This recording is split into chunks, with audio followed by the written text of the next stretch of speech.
Ակցիայի լուսաբանող Խորենացի փողոցում ակտիվիստները եկան ու ասացին Տիգրան Մեծ պողոտայում շատ լարված է։ Ես գնացի դեպի Տիգրան Մեծ պողոտա, Քրիստաֆոր փողոցով իջա ու նկատեցի ինչպես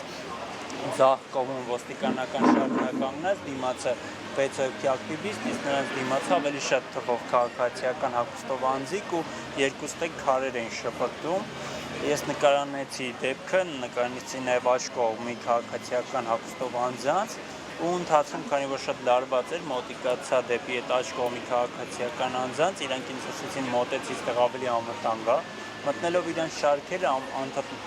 մոտենում էին ինձ, ասում էին, որ չնկարահանես, ես նկատելով, որ իրանք շատ ագրեսիվ են, անջատեցի կամերան, հետո էլ իրանք ինձ պահանջեցին, որ ջնջեմ, ես հրաժարվեցի,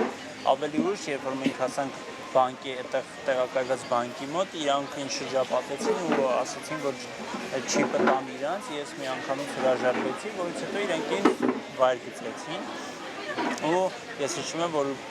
հարվածներ սկսեցին հասցնել, հիմնականում հարվածում էին մեջքին։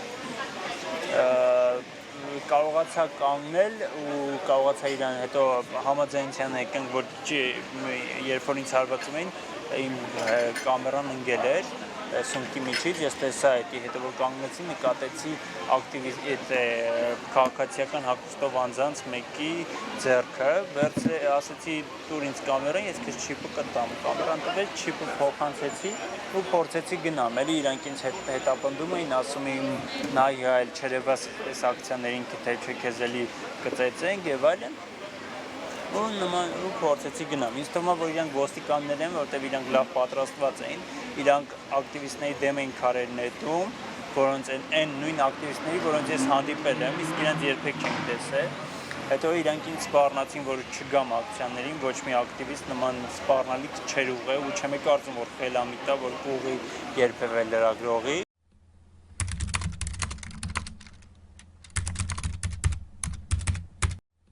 Քրեական գործ դեռևս չի հարուցվել, բայց ես հաջորդ օրը, հենց դեպքի հաջորդ օրը, սա չթողեցի զույգ հայտարարությունների տեսքով ու դիմեցի հաղորդում ներկայացրի ոստիկանություն, որտեղ ես կարծում եմ, որ այն դեպքը, որտեղ տեղի է ունեցել, կան տեսախցիկներ, բացի Տիգրան Մեծի պողոտայի այդ հատվածում բազմաթիվ են տեսախցիկները, այսինքն չի բացառվում, որ տեսաձայնագրություն լինի, թե ինչ ընթացքը ցույց կտա, սա արդեն կախված է ոստիկանությունից, թե արդյոք ինքը այս անգամ գոնե մի քիչ խիզախություն կունենա բացահայտել դեպքը ու հասկանալ, թե ովքեր են, որ նման պահվածք են դրսևորում լրագրողի նկատմամբ։ Նշեմ, որ ես կոնկրետ իրանք չեն իմացել, ես որ լրատվամիջոցից եմ, իրավաբաններից եմ, թե այլ լրատվամիջոցից, իրանք հարվածում էին ինձ, իմանալով, որ ես լրագրող եմ։ Իմ կարծիքով պետք է այստեղ համակարգային փոփոխություն կատարվի։ Խոսքը միայն այդ 7 ոստիկանների մասին չի, խոսքը ավելի համակարգային է։